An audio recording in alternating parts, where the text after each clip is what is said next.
Good morning and welcome, everybody. My name is Kaylee Mitchell with the Ohio Pork Council.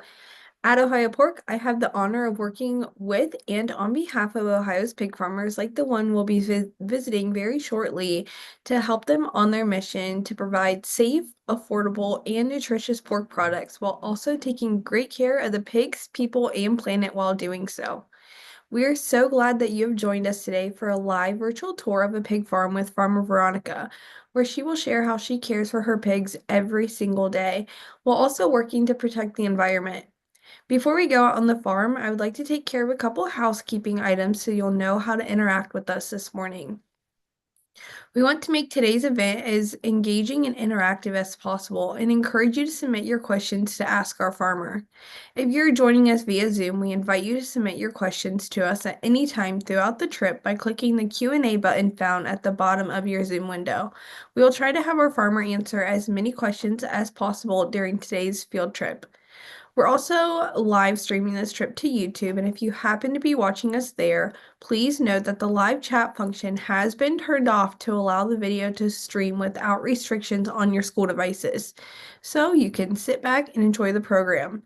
However, if you're joining us via YouTube and would like to submit your questions to Ask Our Farmer, please feel free to go back to the registration email you received and join us via Zoom to do so. With all that being said, we'll go ahead and introduce our farmer and get this trip started. Today, we have the pleasure of connecting live with Farmer Veronica from a pig farm here in Ohio. We look forward to learning about all the ways that Farmer Veronica and her team care for their pigs. Good morning, Farmer Veronica. Do you want to start off by telling us a little bit about yourself and the farm that you work at? Yeah, good morning, everyone. My name is Veronica. I have been with this farm for about 6 months, and I am currently in a nursery.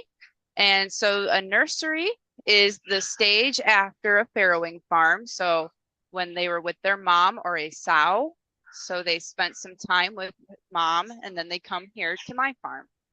My typical day consists of coming into the barn nice and early in the morning, checking on all of our pigs, making sure that every pig is looking happy and healthy.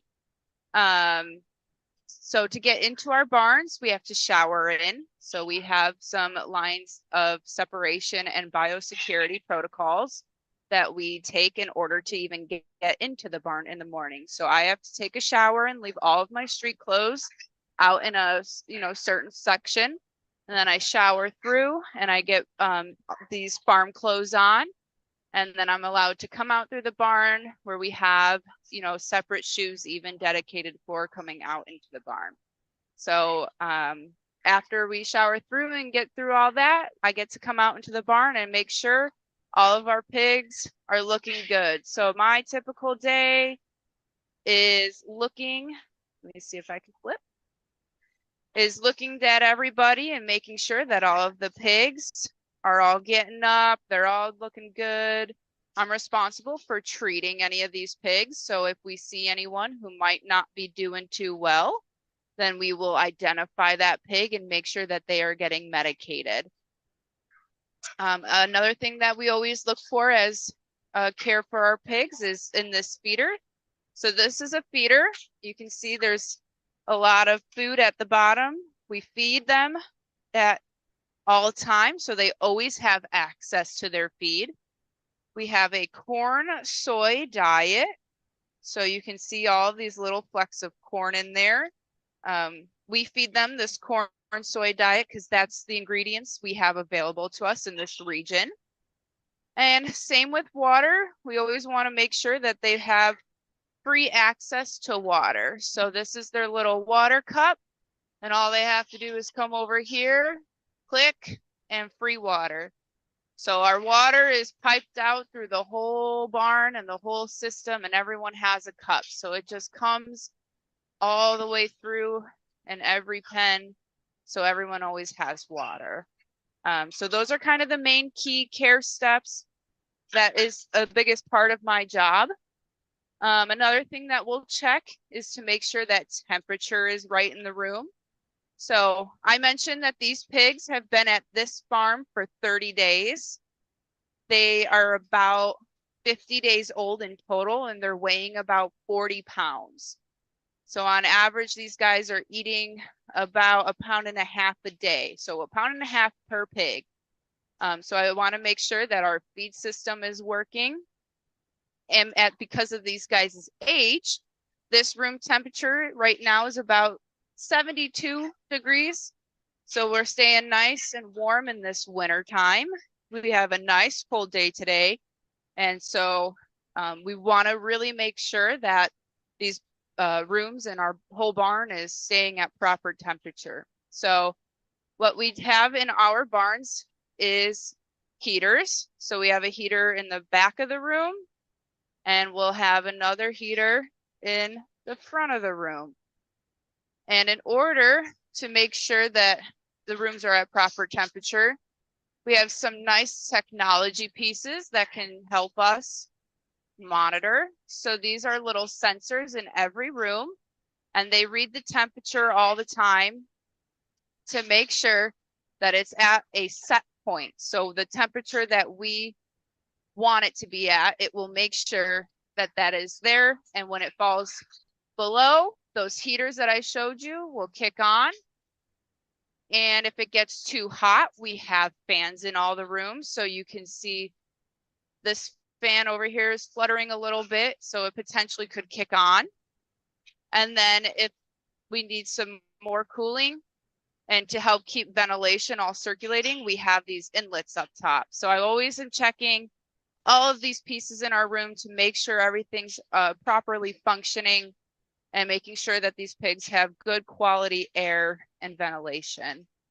And that's about the sum of my day. So I will turn it over to all of your guys' questions. Awesome, Farmer Veronica. You talked a little bit about the temperature and things that are going on inside the barn.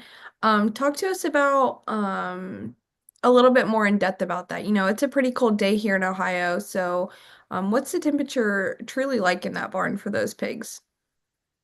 So this is a nice warm environment for our pigs. I had mentioned that with their age, it's about 72. So if these guys came in a little bit younger and right from the farrowing farm, that would be about 82 degrees. And we really rely on our heaters and this indoor environment to keep them warm and temperature regulated. So the reason why we have to worry about our temperatures because pigs lack brown fat and they can't self-regulate their body temperature.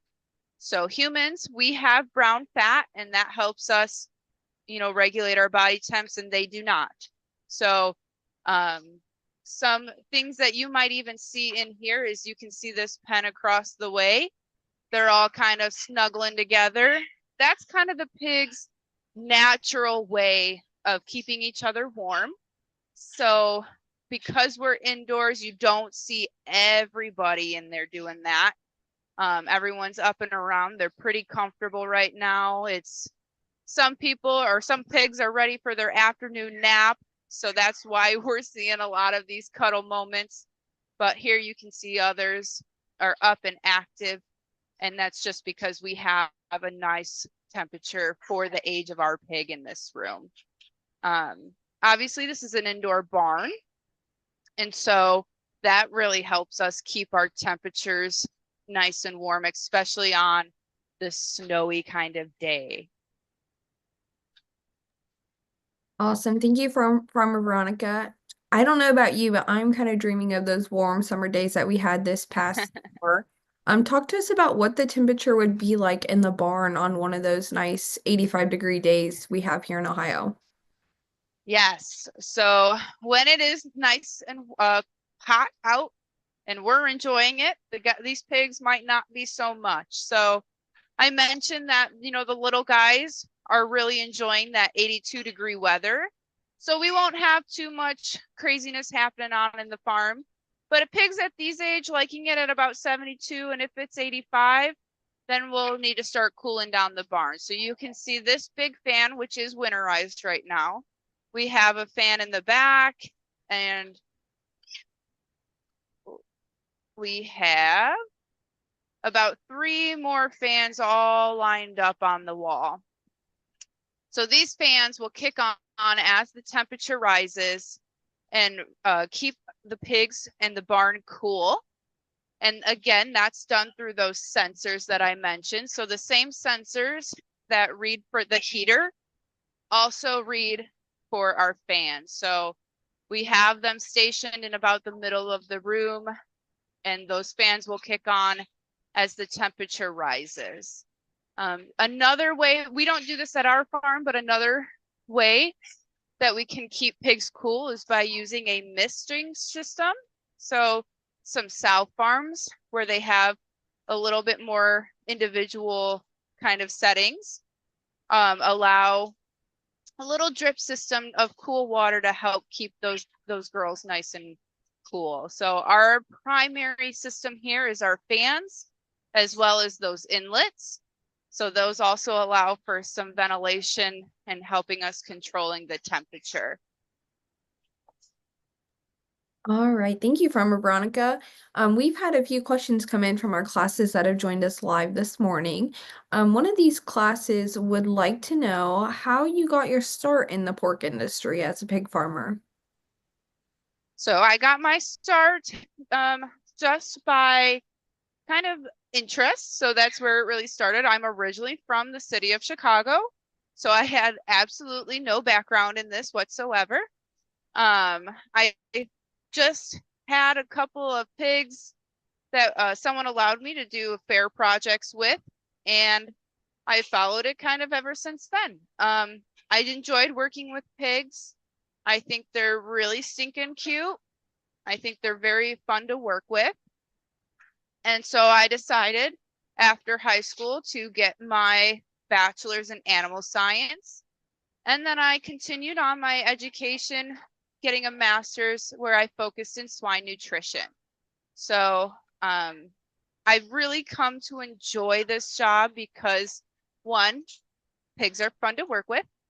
And two, I really enjoy contributing to the world of agriculture and feeding the world. I think it's a great purpose in life for myself, and I really enjoy working with the people as well as the people who might not be directly involved in ag farming. So that's kind of where it started, just by, curiosity and interest.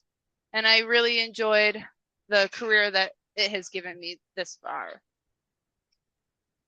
Awesome. Kind of going off that a little bit from Veronica, aside from the role that you have on the pig farm, what are some other careers that are in the pork industry that our students joining us might be interested in?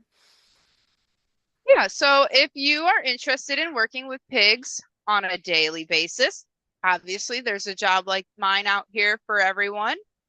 If you are more interested in, say, mechanics or maintenance type options, there's options like that. So this whole barn, we have a team that helps us fix anything that might break. We have a lot of technology working in this barn. So we have some outside help if you're more of a technology person. We have a trucking or transport service. So if you like to drive, there's always options like that. And if you want nothing to do with the actual pig side of the farm, we have office type positions. So there's human resources if you just enjoy the people side. We have finance, so if you enjoy the money side. And the possibilities are kind of endless in the pig industry. If you have an interest, I can almost guarantee that you will find somewhere if you just want to be involved in this industry. Thank you, Farmer Veronica. We have another question here from one of our classes, and they would like to know what the term farrow to finish means. Yep. So farrow to finish is the overall life cycle of a pig. So this is our production flow. So they start at a farrowing farm, which again has the sows, and they farrow, which means to give birth. And those sows can have anywhere from about 12 to 13 pigs per litter. And they can be anywhere from 2 to 6 pounds at birth. and they'll stay with mom for an average of 20 days. And so they nurse with mom, and then they're kicked out, so to speak, and they get on a truck and they come down to a nursery. So we have a whole nother site that is all pigs these age. So pig farming is kind of broken up in sections. We have multiple different sites and facilities. And they'll stay at a nursery site. So they come in at about 13 to 15 pounds and they'll leave at about 60. So these guys that you're looking at are about 40 pounds. So they're getting really close to graduating from here and moving on to the next stage, which is a finishing barn. So now you have your finish. So we had farrow, and now to finish after this stage. So they enter those barns about 60 pounds. And then they are raised there all the way until market time, which is about 280 pounds. So those pigs that is their full life cycle, which in total is probably about 6 months of their lifespan. So they definitely have moved around quite a bit. They're well-traveled pigs. And then they go off where the market, and eventually they wind up at the grocery store where you guys buy your pork chops and your bacon and your sausage. And then they are in your fridge at home. Awesome. Thank you, Farmer Veronica. We have another question here from one of our classes, and they would like to know what your farm does with the manure from your pigs. That's a great question. So you can see this flooring. It has holes in it, so it's called a slatted floor. And all of their manure and urine go straight down, or they'll walk it down. So this is kind of their bathroom corner, and they'll walk that manure down into the slats, which is then collected into a pit. So our pits will hold all of that manure and waste until we have someone come and collect it. So the really cool thing about our farm is we're pretty sustainable because we take the manure from our pit and we will apply it to the fields that the corn and soy is grown, that then comes back to feed them. So it's a nice sustainable circle, and really helps keep everything nice and healthy for all these guys. So yep, that floor is a slatted floor. And a common misconception of pigs is that they're dirty. They're actually not. You can see how clean our pigs are looking inside. A lot of people might think, that they're dirty because they roll in mud. Oh, they roll in mud because that's a natural way of cooling themselves down. So pigs do not sweat. So they need to find other ways to cool themselves down, and that's why they have mud. So in this nice temperature controlled room, they don't have to do those things, and they actually create a bathroom corner. So you can see all that manure down here is just, this is their little bathroom area. So they're pretty neat about where they go potty, and pigs are really cool in that sense. Awesome, Farmer Veronica. We have just a few more questions here before we wrap up this morning. So far, this has been a great trip, and we have a question here from one of our classes that's curious a little bit more about your job, and they would like to know what your favorite or what the best part of your job is. I would say that the best part of my day is coming to work with all of these animals. I went in this position because I really enjoy being in a barn. I enjoy working with the animals. The other part that I really love about this job that my kind of education helped me come to realize is I really enjoy contributing to the world. It's really rewarding. And I like that what I'm doing every day makes a difference and is helping feed people and provide nutrients for the world. So that is really why I love this job. There's a lot of great people involved in agriculture, and it's been a very rewarding career. Awesome. Thank you so much, Farmer Veronica. It seems that we have very quickly reached the end of our scheduled amount of time for our tour this morning. So if there are any classrooms that need to disconnect at this time, please feel free to do so, and we thank you for joining us. Again, Farmer Veronica, this has been fantastic, and we thank you again for connecting with us this morning. We certainly appreciate it and look forward to connecting again sometime soon. As we wrap up, I want to be sure to let everybody know that there will be a post-tour survey open in your browser upon the conclusion of the tour and in a follow-up email that you'll receive within the next 24 hours. We would greatly appreciate you taking a moment to complete that survey to help us evaluate our trips. Speaking of trips, Ohio Pork has one more trip on our calendar for this fall, and that is this afternoon at 1 p.m. However, if you are wanting to learn more about pig farming and see us again on a live virtual tour, be sure to check out virtualfarmtrips.com or ohiopork.org/field trip this spring or late winter to see our spring calendar. On behalf of the Ohio Pork Council and Ohio Pig Farmers, Farmer Veronica, and our technical producer, Dan Tolan, we thank you again for joining us. We hope you have a safe and happy week, and we hope to see you again on a future virtual field trip. Have a great day.